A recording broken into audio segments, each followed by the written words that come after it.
जय श्री राम दोस्तों, आप सभी का हार्दिक अभिनंदन करती हूँ हमारे YouTube चैनल साधना वंदना में। आइए जानते हैं हनुमान जी की यह कथा, जिससे आपको सभी संकटों से मुक्ति मिलेगी। त्रेता युग में अवतारी सत्ता का अवतरण भगवान राम के रूप में हुआ था। उन्हीं राम के निश्चर हीनु करहु मही के महान संकल्प की पूर्ति में हाथ बांटने के लिए ऐसे वानर का प्राकट्य हुआ, जिसे सारी दुनिया हनुमान जी के नाम से जानती है। हनुमान जी की माता का नाम अंजनी बताया जाता है। उन्हें पवन पुत्र भी कहते हैं, अर्थात पवन के समान गतिशील हैं। हनुमान जी में आध्यात्मिकता के संपूर्ण गुण विद्यमान हैं। उनका एक विशेष आध्यात्मिक गुण था सेवा। सेवा ही उनकी साधना थी। प्रारंभ में वह वानरों के राज सुग्रीव के दरबार में सेवा कार्य करते थे। तब तक तो उनका दायरा बहुत ही सीमित था और शक्ति सामर्थ्य भी सीमित थे, परंतु जब उन्होंने भगवान राम के प्रति अपने को समर्पित कर दिया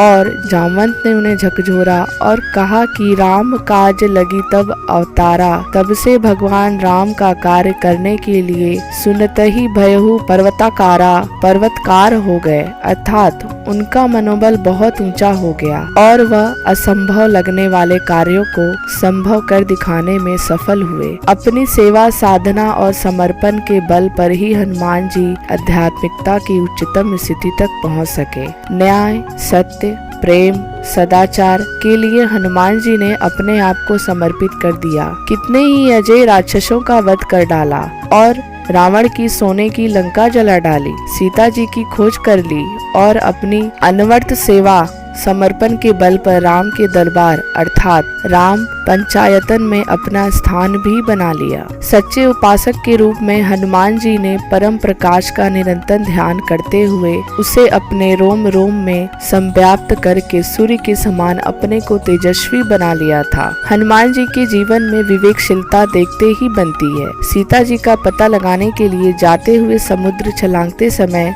जब सुरसा से भेंट होती है, तब पहले तो उसकी शक्ति की था लेने के लिए स्वयं ही उसके मुंह में अधिक बड़ा आकार बनाते हैं, किंतु जब उन्हें याद आता है कि मैं राम काज के लिए अर्थात श्रेष्ठ प्रयोजन के लिए जा रहा हूँ, यहाँ पर मेरा बल एवं सिद्धि का प्रदर्शन बुद्धि संगत न होगा, तब अति लघु रूप धरेहु हनुमंता, छोटा आकार बनाकर उसके मुंह में प्रवेश करके कान के बाहर निकलकर अपने गंतव्य की ओर प्रस्थान करते हैं। हनुमान जी के व्यक्तित्व में निरहंकारिता कूट कूट कर भरी है। उनके जीवन में अहंकार कभी भी देखने को नहीं मिलता। सीता जी की खोज के लिए समुद्र लांघने की चर्चा चल रही है। सभी वानर रीछ अपने अपने बल का बखान कर रहे हैं, किंतु उनमें सर्वाधिक शक्तिशाली होते हुए भी वह चुपचाप बैठे रहते हैं और जामवंत के कहने पर भी अपनी स्वीकृति देते हैं। एक सुयोग दूत के रूप में हनुमान जी की भूमिका दृष्टद्रव्य है। वह मुद्रिका लेकर जब सीता जी के पास अशोक वाटिका में पहुँचते हैं तो अपना परिचय इसी रूप में देते हैं, रामदूत मैं मातु जानकी, सत्य शपथ करुणा निधान की। रावण के दरबार में भी जब श्री हनुमान प्रस्तुत होते हैं तो वहाँ पर भी अपने स्वामी राम के गुण की ही गाथा गाते हैं।